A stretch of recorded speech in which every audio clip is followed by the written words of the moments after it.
After months of waiting, the Walten Files is finally back with a brand new minisode. And while it's not one of the two big episodes we've all been waiting for, it's absolutely worth your time.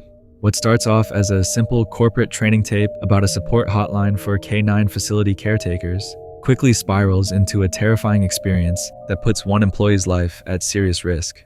If you've never seen this analog horror series before, I highly recommend checking out the video that's popping up on screen right now. In it, I break down the full story and all of its characters in detail. You'll also find the link in the description of this video. And yes, I know I'm a bit late to this one. My original plan was to wait for the Walten Files 5 and cover both episodes together in a single video, but I couldn't resist. Honestly, I think both episodes deserve their own spotlight anyway. That said, I want to take a moment to thank everyone who responded to the pinned comment in the last video and for the incredible support you always give me. Remember, if you'd like to be featured in the next video, make sure to reply to the pinned comment where you'll find this question. How much money would you accept to work a night shift at the K9 storage facility? Without further ado, don't forget to leave your precious like and subscribe to help the channel grow and reach more people. Every like is one more coin to escape poverty. If you're unsure what to comment, just type meow in the comments section and I'll give you a heart in return. Comments are incredibly important and help the video a lot, so don't forget to leave yours. Welcome back to the Walten Files.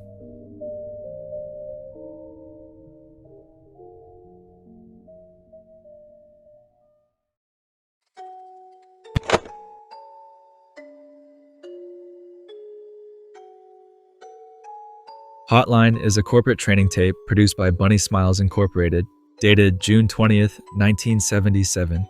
It was created in-house as part of a training package for new employees, specifically for the caretakers of the K9 storage facility.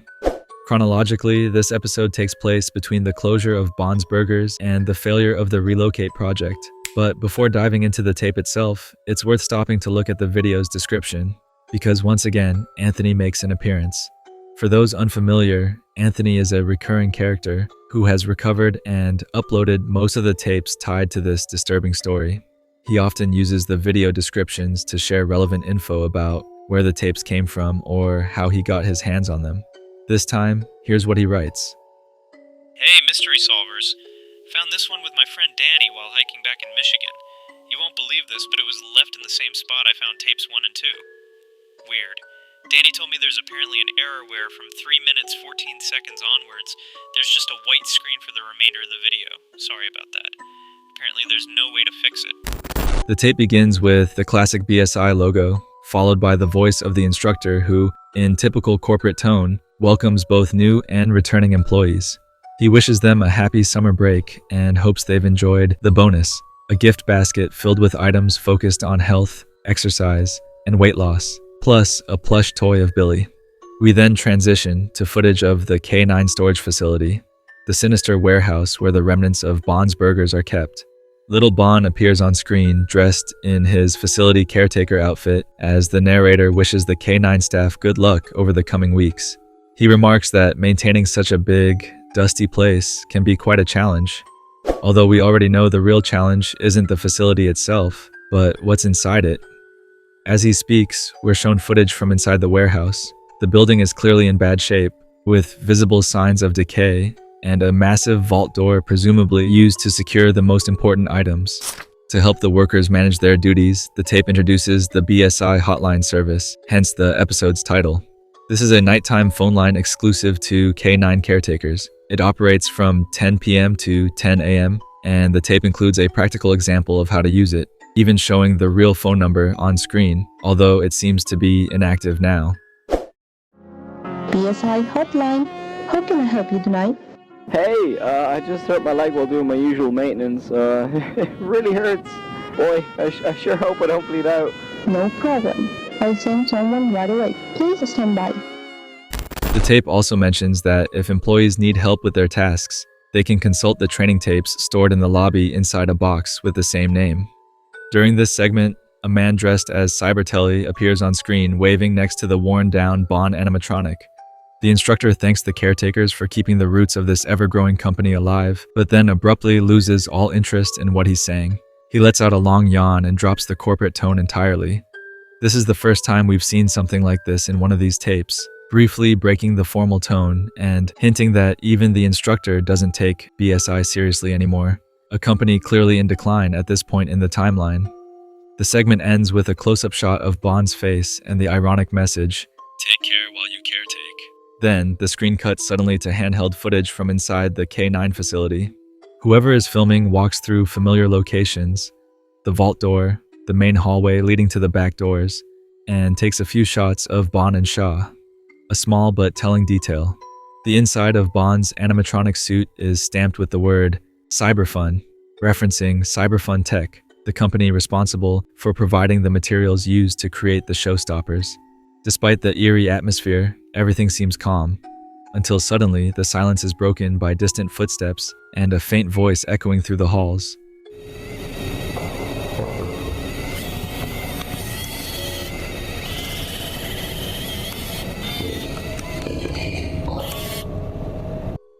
The person quickly turns the camera toward one of the corridors. The strange sounds continue, but nothing appears.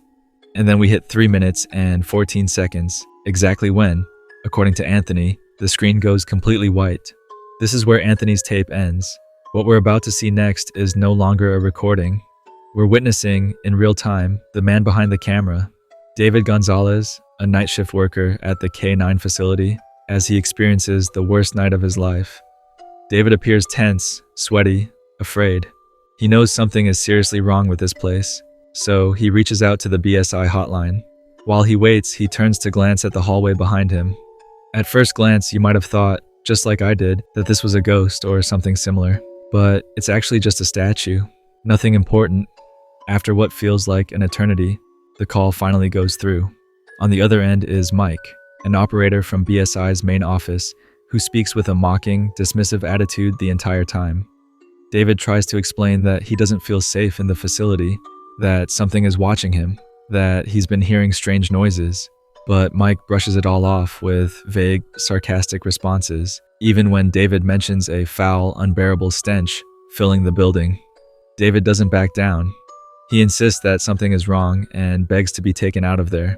But no matter how hard he tries, it's pointless. Mike reminds him that his shift doesn't end until 10 a.m. and that no one will come pick him up early. The boss is very strict about these things. While Mike is saying this, David looks back at the hallway, and this time, something is there. At the end of the corridor, the spirit of Charles Brooks stares at him silently for a few seconds before vanishing into the darkness. David is frozen in place. Meanwhile, Mike continues talking as if nothing happened, offering David a $5 gift card for company merchandise if he stays until the end of his shift. Then, he hangs up. David is now completely alone. Suddenly, the children's song, "It's Raining, It's Pouring," begins to play. Its innocent tone made unsettling by the context. Even in the midst of fear, David gathers his courage and decides to investigate. What he finds is far from reassuring. The Boozoo animatronic, standing perfectly still, playing the song on a loop.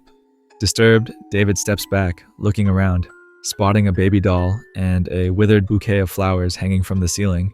The doll has shown up before, and many believe it may be connected to Charles somehow. Returning to the main hallway, the sounds grow more intense. We hear whispers, seemingly coming from the vents.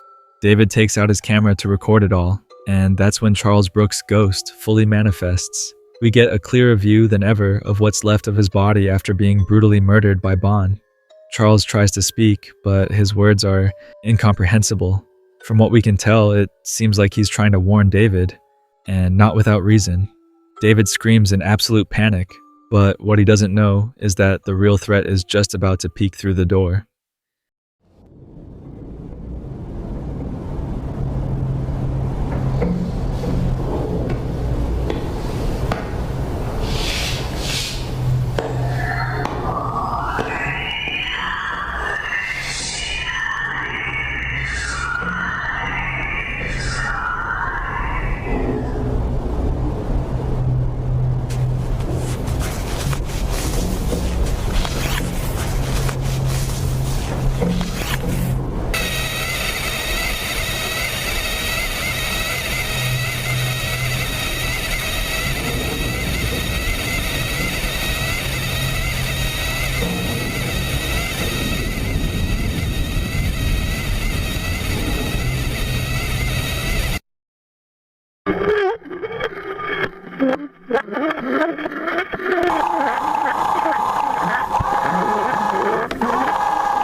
Faced with imminent danger, David abandons his caretaker duties and runs for his life.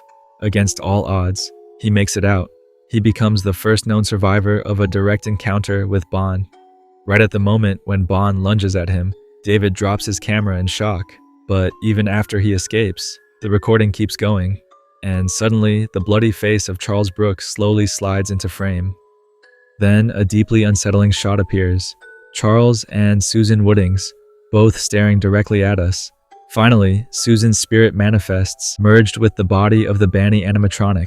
She approaches the camera slowly, her neck grotesquely twisted. Suddenly, Susan jerks forward, her neck twisting even further as she says, "As I explained in the previous video, the victims of this story often attempt to communicate through the tapes and other analog formats because it's their only way to ask for help." The video ends by showing the baby doll once more, except now it seems to be singing the same song as Buzu, once again tying it to Charles. Suddenly, the doll looks straight into the camera, and we get one final message. "See you soon."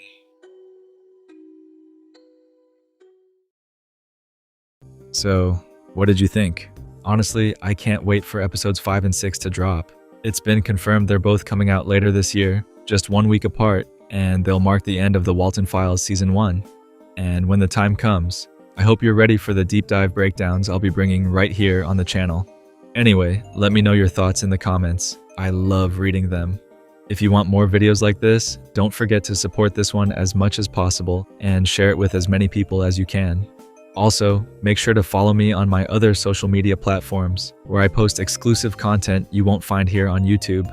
And most importantly, a massive shout out to the channel members. Seriously, thank you all so much. If you'd like to become a member, just click the join button next to the subscribe button to unlock tons of perks and exclusive emojis while supporting me. If you're interested, join in. I'll be forever grateful. And last but definitely not least, a very special thank you to Why So Serious for your donation. Truly, from the bottom of my heart, thank you. And remember, this video was made by a cat, and cats can't talk. Thanks for watching, take care, and see you soon.